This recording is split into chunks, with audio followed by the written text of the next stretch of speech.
오늘부터 여러분과 함께 2014년에 아름다운 주님의 교회 공동체 예배를, 주일 공동체 예배를 시작합니다. 2014년 제가 기도하면서 아름다운 주님의 교회의 주제를 변화라고 가졌는데요. 말씀 성경 구절은 로마서 12장 2절의 말씀이었습니다. 너희는 이 세대를 본받지 말고 오직 마음을 새롭게 함으로 변화를 받아 하나님의 선하시고 기뻐하시고 온전한 뜻이 무엇인지 분별하도록 하라, 이 말씀입니다. 저는 2014년에 여러분들에게 새로운 마음이 만들어지고 여러 변화들이 있는 놀라운 역사가 있기를 주님의 이름으로 간절히 축원드립니다. 여러분들에게 믿음의 변화가 있기를 원하고, 가치관의 변화가 있기를 원하고, 가정 내에서는 믿지 않는 사람들이 믿는 변화가 있기를 원하고요, 영적인 변화가 있기를 원하고, 삶의 능동적인 변화, 또 하나님의 역사가 있는 변화가 가득 차시기를 주님의 이름으로 간절히 축원드립니다. 또한 말씀을 전하면서 말씀을 들으면서 2014년 한 해 동안에 말씀을 통해서 또 여러분들의 생각의 변화가 있는 시간들이 되시기를 간절히 소망합니다. 그러면서 첫 설교로요, 여러분들에게 다니엘을 정했습니다. 오늘서부터 한 2, 3개월 동안 여러분과 함께 다니엘 스토리를 좀 나누고자 합니다. 이곳에서 다니엘의 이야기를 나누면서 다니엘을 통해서 우리에게 이 땅에 살아가는 그리스찬들이 어떻게 살아가야 하는지, 여러 가지 공격을 받고 살아가는 그리스도인들이 어떻게 살아가야 하는지에 대한 이야기를 좀 나누려고 해요. 다니엘이 이야기가 끝나면 제가 지금은 예레미야에 대한 이야기를 또 준비를 하고 있습니다. 예레미야를 통해서 우리가 부수어야 할 것이 무엇인지, 또 새로 건축해야 하고 새로 세워야 할 것이 무엇인지를 또 여러분들하고 좀 나누면서 2014년에 그 변화된 신앙의 모습들을 좀 만들어가기를 소원합니다. 오늘은 그 첫 번째 이야기로 다니엘의 이야기, 먼저 뜻을 정하십시오라고 하는 제목으로 여러분하고 말씀을 나누겠습니다. 말씀 나눌 준비가 되셨습니까? 네, 그러면 좀 가슴을 좀 펴시고 또 마음을 다지시고, 제가 이런 말을 요즘에 안 했는데 여러분들이 그 표정으로 저에게 응답해 주시고 해주시면 좋겠습니다. 가끔 제가 설교단에 올라가면 이렇게 저한테 위압적인 표정으로 빨리 끝내 이렇게 하시는 분들이 계세요. 표정으로 이렇게 얘기하시는 분들이 계시는데 그러지 않으시고 말씀 드릴 준비가 되신 마음으로 우리 함께 말씀의 여정을 떠나십시다. 다니엘은 여러분들이 많이 들으셨던 그런 인물입니다. 잘 알고 계신 인물이죠. 그런데 다니엘이 굉장히 믿음의 사람, 성령의 사람이라고 하는 것들을 우리가 잘 알고 있지만, 다니엘을 살펴보면 참 재수없는 인생을 사는 사람 중에 하나입니다. 그 인생을 가만히 보면 그 인생의 결과를 보면 이렇습니다. 15살에 포로가 되어서 자신의 나라가 아닌 다른 나라에 부모를 떠나 잡혀간 인생을 살았고, 80평생 동안 그는 다시는 고국에 돌아오지 못한 그런 인물입니다.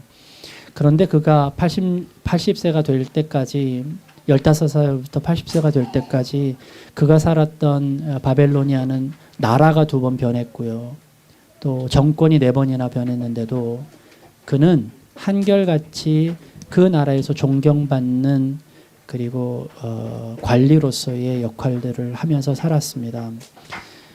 믿지 않는 사람들은 다니엘을 보면서 얼마나 처세술이 뛰어났으면 정권이 변하고 또 나라가 변했는데도 그렇게 자기의 자리를 유지하면서 살았을까, 이렇게 생각하겠지만 천만에요. 그는 처세를 잘해서가 아니라 그는 하나님의 기름 부음을 받았기 때문에 그 자리에서 존경받는 사람이 될 수 있었습니다. 그 이유를 저는 여러분들하고 좀 이야기를 해나가기를 원해요.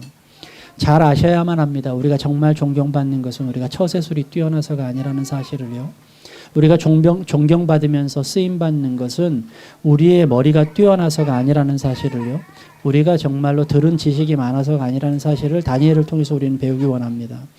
다니엘이 어떤 능력이 뛰어나서, 그가 가진 지식이 많아서, 혹은 그가 상황 파악을 잘해서 그렇도록 존경받는 사람이 되지 않았다는 것을 오늘 여러분들은 이 다니엘 스토리를 통해서 분명히 인식하기를 간절히 소망합니다.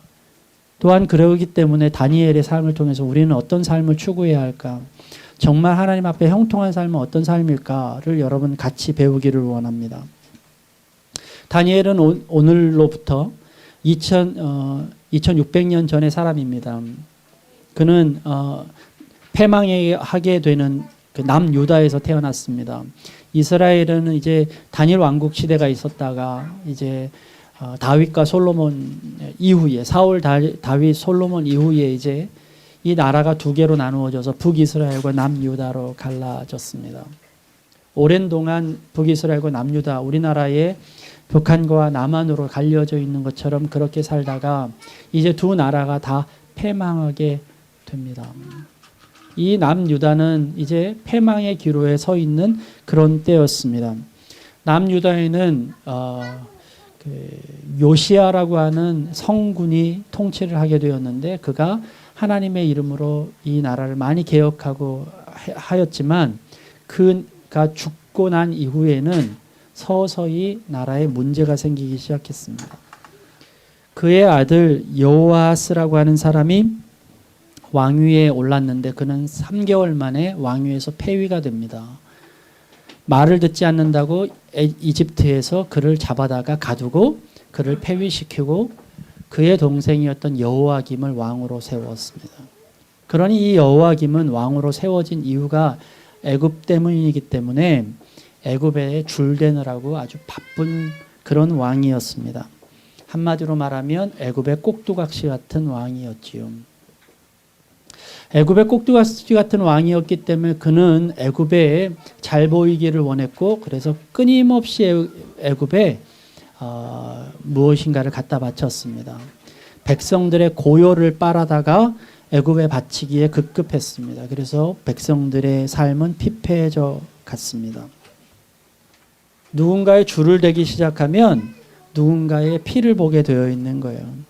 여러분 처세에 급급하면 우리가 뭔가 내가 잘 되기를 급급하면 전체 정세의 변화를 읽지 못하는 그런 사람이 될 수도 있습니다. 어떤 사람은 자기만 보이면 남의 눈물이 보이지 않아요. 자신의 아픔에만 관심하면 다른 사람의 아픔에 관심하지 못합니다. 자기가 아프지 않으려고 하면 다른 사람이 아프는 건 상관을 하지 않는 것이 우리의 모습입니다. 돌아볼 수가 없어요. 요즘 정세를 보면 우리는 한국과 일본은 역사적으로 굉장히 여러 가지 아픔들이 있지 않습니까? 최근에 일본에서 정권을 잡고 있는 아베 총리가 야스쿠니 신사라고 하는 곳을 참배했습니다. 물론 야스쿠니라고 하는 곳은 우리나라의 국립묘지 같은 곳입니다. 그런데 그 야스쿠니에는 소위 말하면 신사라고 얘기해서요. 전범들, 전쟁을 일으켰던 일본의 사람들이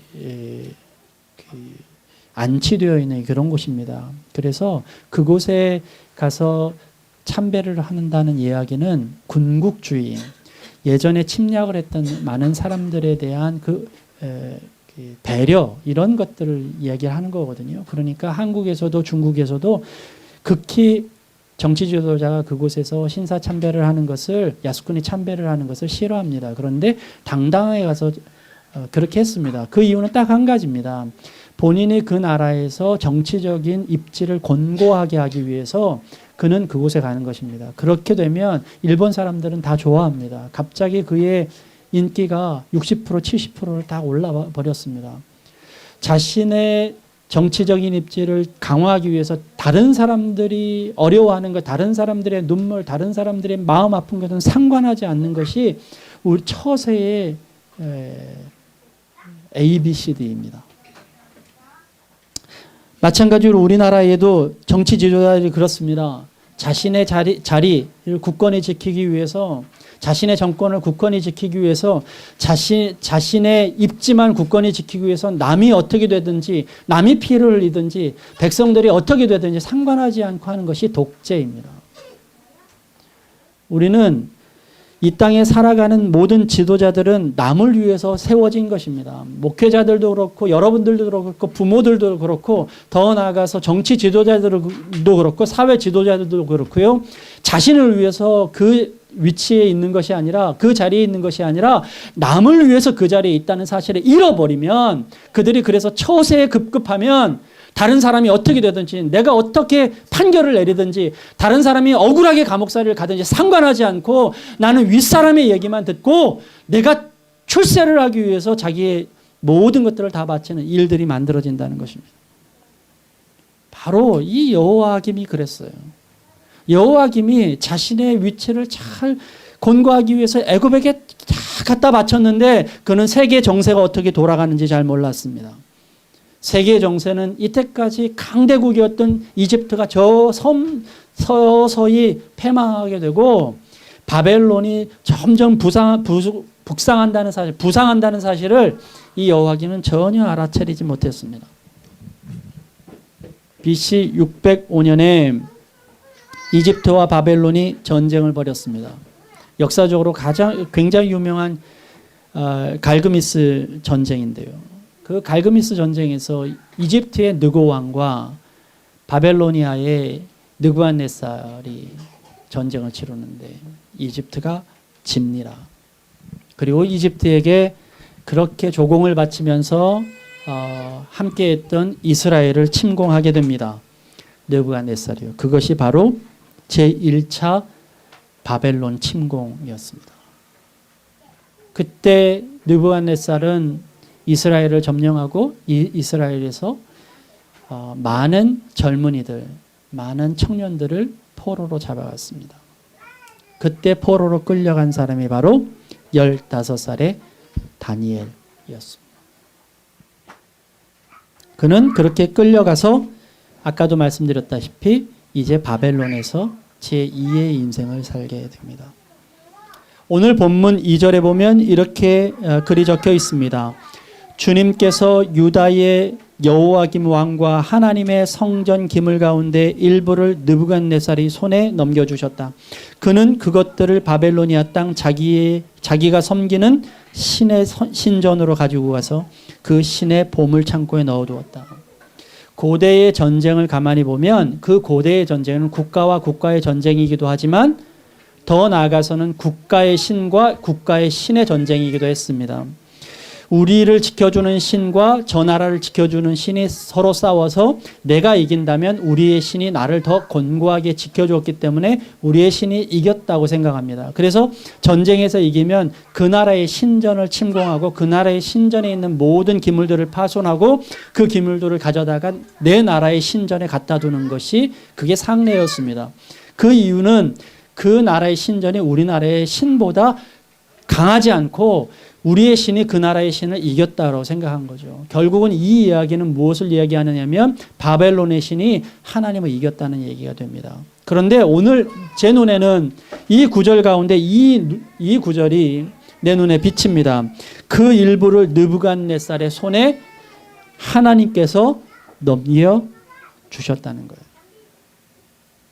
여러분 이 이야기를 여러분 어떻게 들으십니까? 세상 사람들이 이렇게 얘기합니다. 하나님께서 힘이 없으셔서 느부갓네살의 그 나라의 신한테도 지는데 근데 하나님께서 일부러 그러셨다는 거예요. 자기의 수치를 감당하면서도 일부러 그러셨다는 거예요. 사랑하는 여러분 하나님께서 어떤 마음을 갖고 계신지 하나님은 어떤 성품을 갖고 계신지 하나님은 어떤 분이신지 여러분 잘 알아셔야만 합니다. 자신의 수치나 자신의 감정이나 자신의 권위보다 그는 사랑이 먼저셨습니다. 그가 이 땅의 세상 사람들을, 이 땅의 사람들을, 나의 자녀들을 사랑하시는 그 사랑이 자신의 아들보다 더 먼저셨습니다. 이 사람, 내가 사랑하는 이 사랑하는 사람이 온전하게 되기를 원한다면 자신의 이름의 수치쯤은 괜찮으신 분이셨습니다. 세상의 평판과는 상관없이 그분은 우리를 사랑하시는 것이 먼저셨습니다. 그래서 우리는 그분을 하나님은 사랑이시라고 부릅니다. 얼렁뚱땅 체면 때문에 평판 때문에 봐주고 넘어가는 그런 사랑이 아닙니다. 얼렁뚱땅 다른 사람이 나를 어떻게 생각할까 그냥 넘어가지, 이런 것이 사랑이 아닙니다. 내가 아파도, 내가 문제가 생겨도, 나에게 어려움이 생겨도 진짜 이것 때문에, 내가 사랑하는 것 때문에 해야 하겠다. 지난 주일에, 오늘 광고를 못 드렸는데요, 지난주 12월 31일에 우리 김종인 목사님의 셋째 딸이 태어났습니다. 2013년 마지막 날 태어났어요. 우리 김종윤 목사님은 세 자녀의 아버지가 되었습니다. 설마 그 정부의 보조를 바라고 3명을 낳은 건 아니겠죠. 제가 그날 가봤어요. 너무 예뻐요. 어머니, 제 사모님도 아기 낳고 쌩쌩하니 막 너무 즐거운 표정이었어요. 제가 그때 이런 생각을 했습니다. 누구도 그러지 않겠지만 어떤 엄마가 내가 너무 아프고 너무 힘들어서 내가 정말로 내 이 고통 때문에 이 아이 낳지 않겠다. 우리나라의 출산율이 세계 최저인데, 물론 경제적인 문제도 있지만 많은 사람들이 내가 고생하고 내가 힘들게 키우고 내가 내 인생을 이렇게 담보로 자녀를 키우는 거 싫어서 아이를 낳지 않는 부모들이 많다는 이야기를 제가 들은 적이 있습니다. 만약에 그렇다면 사랑이 아닙니다. 사랑은 내 수고가 없으면 사랑이 아닙니다. 내가 아프지 않으면 사랑이 아닙니다. 아프기 때문에 사랑입니다. 많은 사람들은요, 환경들을 탓합니다. 내 인생이 왜 이렇게 불행한지 모르겠다고 생각합니다. 내가 왜 이곳에서 태어났는지, 내가 왜 이 가정에서 태어났는지, 내가 왜 여자로 남자로 태어났는지, 그런 것들을 불평합니다. 그러나 여러분 분명히 생각하십시오. 행복도 불행도 하나님 손에 있다는 사실을 여러분 기억하셔야 합니다. 여러분들이 불행하고 여러분들이 어렵고 여러분들이 고난에 있고 여러분들이 그 아픔에 있을 때에도 여러분들은 생각하셔야 합니다. 이 아픔도 하나님의 손에 달려있다. 이 어려움도 하나님의 손에 달려있다. 그 이유는 간단합니다. 그렇게 하시는 이유는 간단합니다. 뭐냐면 하나님께서 원하시는 것은 진짜 우리에게 사랑이 무엇인지, 진짜 우리에게 중요한 인생이 무엇인지를 가르쳐 주시기 위해서입니다.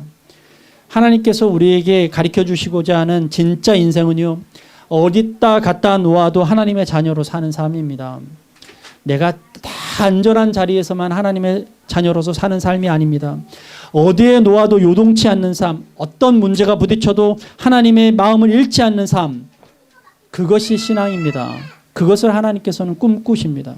그것을 바라십니다. 많은 사람들 가운데, 신앙의 자녀들 가운데 이런 사람이 있습니다. 교회에 있을 때는 정말 신앙인처럼 보여요. 그러나 문제가 생기고 어려움이 생기면 교회에서 보이지 않습니다. 어느 날 갑자기 잠적해버리고 말아요. 내가 좋을 때는 신앙이고 내가 문제가 생길 때는 신앙을 저버리는 것. 하나님은 이것이 온전한 삶이 아니라는 것을 우리에게 보여주고 싶으신 거예요. 여러분들이 자녀를 한번 키워보신다고 생각해 보십시다. 자녀들을 여러분들이 평생 내 품 안에 키우고 싶으시겠죠. 내가 안전한 자리를 만들어줄게. 그래서 자녀에게 아버지가 얘기합니다. 너는 걱정 마라. 너는 그냥 숨만 쉬어라. 내가 너를 잘 보호해줄게. 먹을 것도 다 챙겨줄게. 어떤 방해들도 내가 다 막아줄게. 어떤 문제들도 내가 다 막아줄게. 너는 그냥 숨만 쉬고 살아라. 이런 부모는 세상에 아무도 없습니다. 부모가 정말 바라는 것은 이것입니다. 어떤 환경이 와도 어떠한 문제가 이 아이한테 들이닥쳐도 이 아이가 그것을 이기고 나갔으면 좋겠다. 그것을 견디고 승리하면 좋겠다. 어느 곳에 내어놔도 이곳에 가도 저곳에 가도 한국에 있어도 미국에 있어도 그가 자신을 그대로 가지면서 살았으면 좋겠다. 건강하게 살았으면 좋겠다. 건강한 마음을 가졌으면 좋겠다. 그것이 부모의 마음입니다. 하나님도 우리에게 똑같으십니다. 좋은 환경에 있을 때만이 아니라 나쁜 환경에 있을 때에도 문제가 생겼을 때에도 그때에도 하나님의 사람으로 그리스도의 사람으로 서기를 원하시는 하나님의 마음이 있다는 것입니다. 여러분 한번 생각해 보세요. 내 주위에 있는 환경을 살짝만 건드려도 내가 넘어지고 쓰러지고,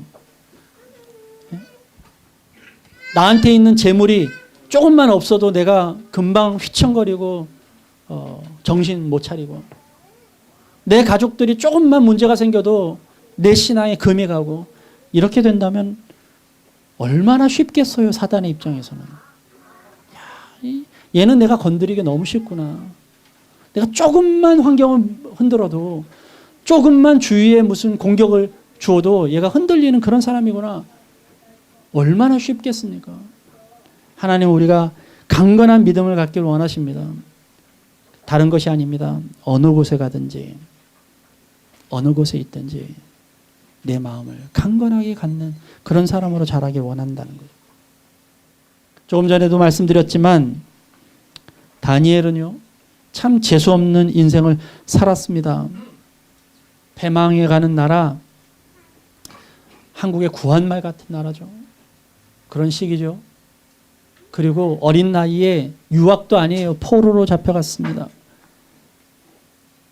그리고 부모를 떠나서 어떻게 될지도 모르는 나라에서 불안하게 삽니다. 여러분, 포로로 산다는 사실을 여러분은 실감을 못 하시죠. 얼마나 불안한 줄 아시겠어요? 저도 모르죠. 제가 포로로 가본 적이 없잖아요. 근데 저는 이런 생각을 합니다. 제가 중국에 갈 때는 지금처럼, 중국에 선교사로 갈 때는 지금처럼 중국이 좀 더 많이 개방되고 이런 시기가 아니었습니다. 선교사라고 하면 무슨 일을 당할지 모르는 상황입니다. 그래서 저는 학생의 신분으로 속이고 그 자리를 갔습니다. 그리고 그곳에서 반나절은 학교에서 공부를 하고 반나절은 하나님의 사역을 하는데 늘 마음이 불안해요. 무슨 일이 벌어질지, 어떤 일이 벌어질지. 절로 기도가 되는 상황들이 막 만들어집니다. 게다가 그것만 한 것이 아니라 북한 사역도 했기 때문에 어떤 문제가 생길지 모르는 그 불안감들을 저는 조금은 알 것 같아요. 어디서 어떤 문제가 터질지. 밤에 여러분 잘 때 이런 생각 해보신 적 있습니까? 밤에 잘 때 누군가가 쳐들어올 것 같다 이런 생각 해보신 적 있으세요?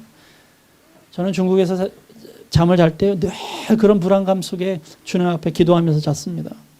어느 날 갑자기 문을 누군가 차고 들어와서 나를 잡아가진 않을까. 그걸 숱하게 봤거든요.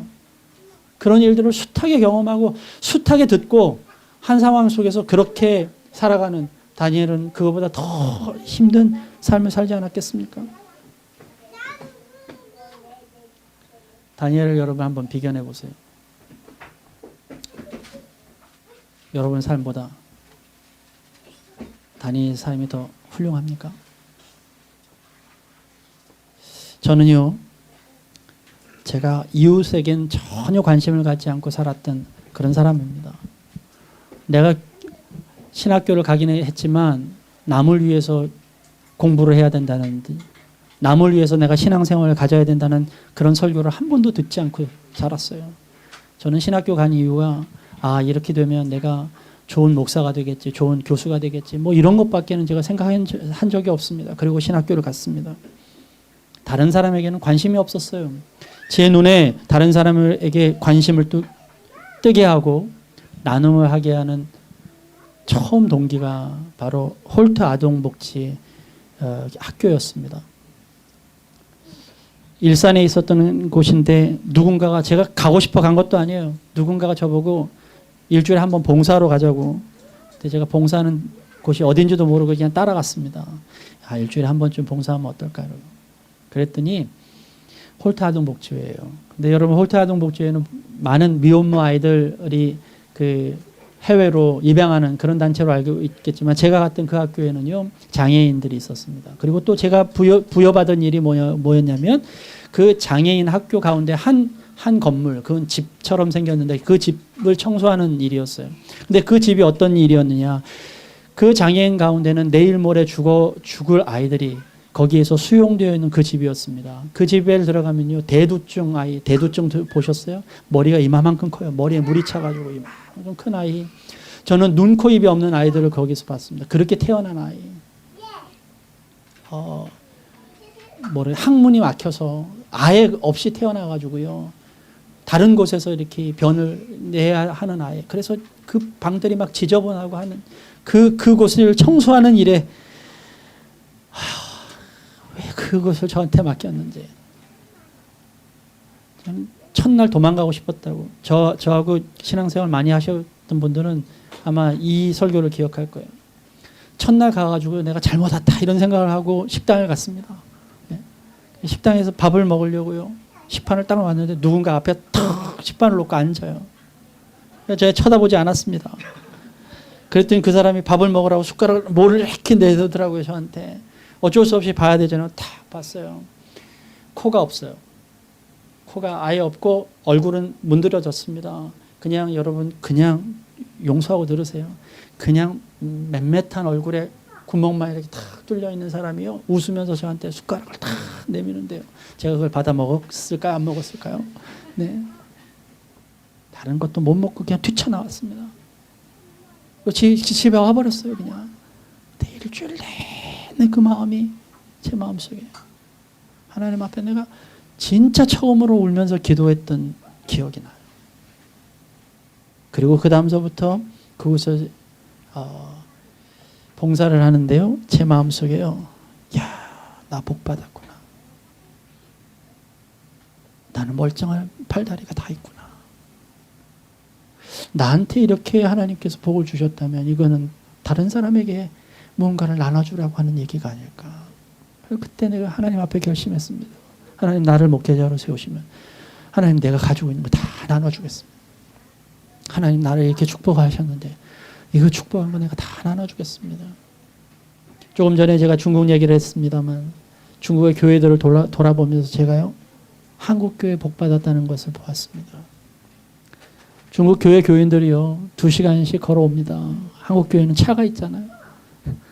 그런데 중국 교회는 없어요. 그렇게 차. 한국 교회 어느 교회는 차 운행표가 책이더구만요. 네. 제가 그걸 봤어요. 거기는 할머니들이 2시간씩 걸어옵니다. 근데 2시간씩 걸어오는데요. 1시간 먼저 오는 거예요, 교회. 1시간 먼저 와가지고 교회에서 찬송을 계속 합니다. 저는 우리 예배 드리기 전에 찬송할 때마다 그 생각이 나요, 그 생각이. 제가 처음으로 그 교회 가가지고 그 추운 겨울에 그 교회 가서 그 찬송 소리를 듣는데 그렇게 눈물이 났거든요. 그 알아듣지 못하는 찬송 소리. 예.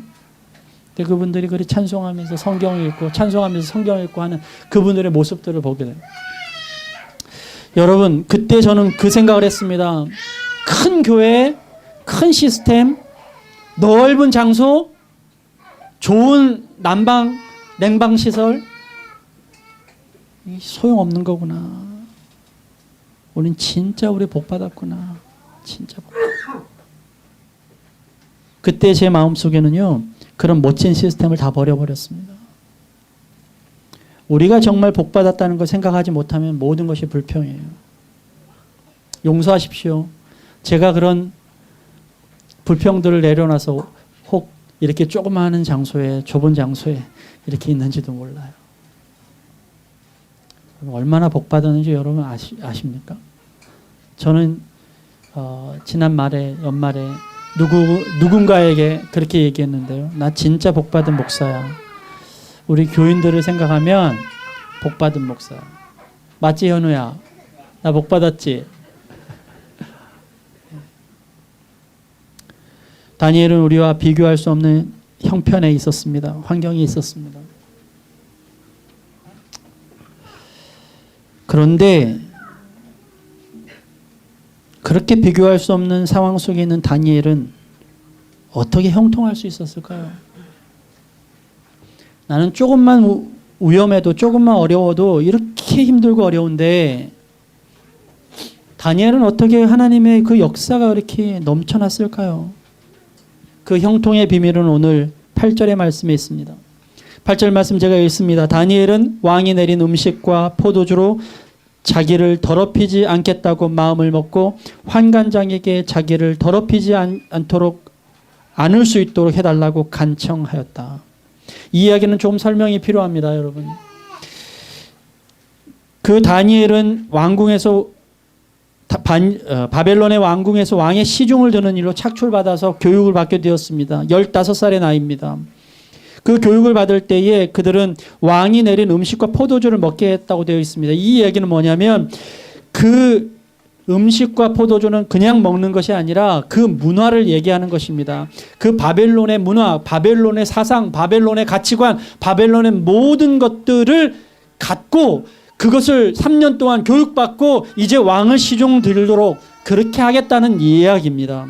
그런데 다니엘이 이렇게 얘기했다는 거예요. 내가 그 문화에 동화되지 않겠다.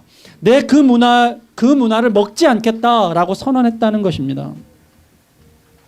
다시 말합니다. 15살의 나이예요. 저는 이것을 히브리 원문으로 보았습니다. 히브리어를 가만히 보면 제일 먼저 나오는 말이 가장 중요한 말이기 때문에 이 원문을 보면 이렇게 되어 있습니다. 바숨 다니엘 엘 레브 이렇게 되어 있습니다. 바라고 하는 이야기는 그러나라는 뜻이에요. 그러나 숨이라고 하는 이야기는 내가 정했습니다라는 거예요. 내가 결정했습니다. 여러분 이런 거 보셨죠? 난 결정했어 이런 거. 정했습니다. 그리고 다니엘은 뭐라고 그래? 레브라고 하는 것은 내 마음을, 내 뜻을 정하였다. 이 표준 세번역의 번역보다 개역 성경의 번역이 훨씬 더 좋습니다. 개역 성경의 번역은 이렇게 되어 있습니다. 다니엘은 뜻을 정하여 이렇게 먼저 얘기합니다. 이 말이 정확합니다. 다니엘은 뜻을 정하였다는 거예요. 이미 마음을 정하였다는 거예요. 이 이야기는 지금 다니엘서의 다니엘의 행적을 볼 때에 우리가 제일 먼저 볼 수 있는 행적입니다. 다니엘을 얘기할 수 있는 성경에서 최초로 이야기하는 그런 행적입니다. 그 행적에 뭐라고 얘기했느냐? 그는 15살의 나이에 자기의 인생의 모든 뜻을 정하고 시작했다는 것입니다. 그가 어려움들 앞에서 그는 먼저 뜻을 정하고 시작했다는 것입니다. 자기의 미래가 어떻게 되든 그건 상관없이 자기는 먼저 뜻을 정했다는 것입니다. 여러분, 영접했다고 하는 것은 삶의 끝이 아닙니다. 내가 모든 것을 경험해 보니까 하나님이 좋더라. 그래서 내가 영접하겠다. 이 얘기가 아닙니다. 영접은 시작입니다. 영접은 내가 미래가 어떻게 되든지 이제 무슨 일이 벌어지든지 나는 그거와는 상관없이 오늘 내가 하나님을 믿기로 결정하였다. 이게 영접입니다. 여러분 그런 영접이 있으십니까? 여러분 다 경험하고 하나님이 어떻게 해주시는지 다 보고 그 다음에 여러분 결정하실 것입니까? 성경은 이렇게 말합니다. 네가 죽을 때가 언제인지 알지 못한다. 오늘 하나님께서 우리에게 이야기하십니다. 결정하고 시작하라. 내가 영접하면 만사오케이가 되는 것이 아닙니다. 영접하면 내 삶이 완전히 바뀌고 내 삶이 막 풍요해지고 형통한 삶이 되는 것이 아닙니다. 내가 영접하였어도 문제가 생기고 어려움이 생기고 그리고 모든 그 아픔들이 내 안에 다가옵니다. 근데 중요한 것은 내가 마음을 정했다는 거예요. 내가 그런 아픔들이 와도 어려움들이 와도 그런 미래가 되어도 나는 이미 마음을 정했어. 나는 예수를 믿기로. 여러분 한번 따라해 보실까요? 어떤 상황이 와도 나는 예수 믿기로 했다. 또 해봅시다. 어떤 방해가 와도 나는 예수의 삶을 살기로 했다. 이게 정하는 것입니다. 이게 어떤 문제가 닥쳐도 나는 예수의 제자로 살겠다. 그리고 마음을 정하는 것입니다. 시편 기자는 57편 7절에 이렇게 말합니다. 하나님, 나는 내 마음을 정했습니다. 나는 내 마음을 확실히 정했습니다. 내가 가락에 맞춰 노래를 부르겠습니다. 내 마음 확정됐고 확정됐으니 내 노래하고 찬양하리라. 이 말씀입니다. 믿음은 결과에서 나오지 않습니다. 믿음은 여러분들이 처음 시작 영접했을 때 나옵니다.